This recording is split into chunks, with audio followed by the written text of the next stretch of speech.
ఇంట్లో మా ఆయనకి సెలవు వస్తే నాకు ఎక్కడ లేని బద్ధకం వచ్చేస్తుంది. ఆల్మోస్ట్ 8:30కి లేచాను.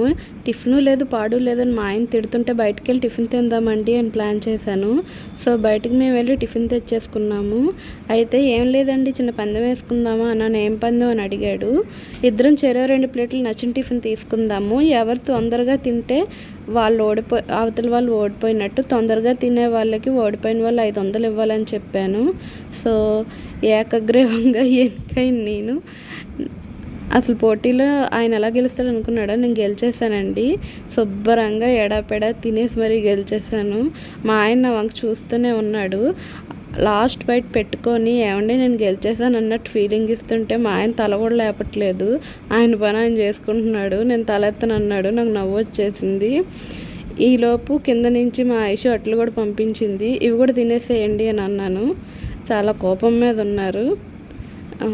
గెలిచినందుకు నాకు 500 ఇవ్వండి అని అడిగాను కదా, సో 500 తీసుకొని నేను తీసుకుంటున్నానండి అని చెప్పాను. సరే తీసుకో అన్నారు. అదే టైంకి ఫ్లిప్కార్ట్ వాడు పార్సల్ వచ్చాయని ఫోన్ చేయగానే మేఘాల మీద కిందకి దిగి మరీ ఆ పార్సల్ అందేసుకున్నాను.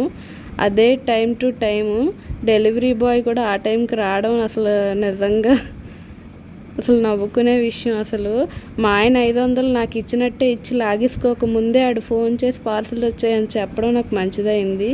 గబగబా కిందకి దిగి మరీ మేఘాల మీద అందేసుకున్నాను ఆ 2 పార్సళ్ళు. కిందకు వచ్చినోడు 2 పార్సల్ వచ్చాయి అని అడగగానే లేదు మేడం 1 పార్సలే వచ్చింది అన్నాడు. అవక్కయ్యాను గురు. 2వ పార్సల్ సాయంత్రం కల్లా వచ్చేసింది.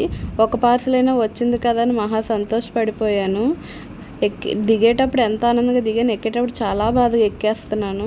ఆ పార్సల్ మా ఆయనకు చూపించగానే సర్లే సాధించావు కదా, ఎంజాయ్ ద డే అన్నాడు. అయితే ఈరోజు మేము వండుకున్నది చూపిద్దామని క్లిప్ తీశాను. తోటకూర ఫ్రై, అన్నం, ఇంకా మా ఐషు పంపించిన చికెన్. ఇది కూడా పొద్దున్న ఇచ్చినట్లే పెసరట్లు. ఇది మటన్ గోంగూర. ఈరోజుకి ఇంతే. Bye bye.